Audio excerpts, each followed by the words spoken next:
যুক্তরাষ্ট্রে প্রবাসী বাংলাদেশিদের ফুটবল টুর্নামেন্টে চ্যাম্পিয়ন হয়েছে ওজন পার্ক ফাইটার্স ক্লাব নিউ ইয়র্কে, যার আয়োজক ছিল বাংলাদেশের স্পোর্টস কাউন্সিল অফ আমেরিকা। ফাইনালে প্রতিপক্ষ যুব সংঘ মাঠে না আসায় ওয়াক ওভার পেয়েছে ফাইটার্স ক্লাব। 2020 সালে যাত্রা শুরু হয়েছিল যে ক্লাবটির। এই দলে খেলেন জাতীয় দলের সাবেক ফুটবলার রায়হান হাসান। ভবিষ্যতে বয়সভিত্তিক দল গড়ার ইচ্ছাও আছে ক্লাবটির।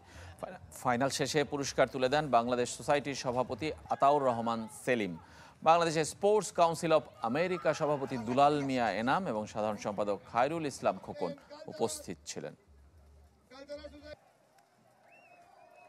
আমি খুবই আনন্দ বাংলাদেশের ফুটবল খেলার পরে এখানে আসার পরে যে একটা ফুটবলে এত সুন্দর একটা পরিবেশ তারা তৈরি করেছে, তাদেরকে অনেক অভিনন্দন। প্লাস আজকে আমাদের টিম ফাইটার্স ক্লাব, এই ক্লাবটা 5 বছর ধরে যাবত যাত্রা তাদের। তো গত বছর ফাইনালিস্ট ছিল, এবার আল্লাহর রহমতে আমরা চ্যাম্পিয়ন্স।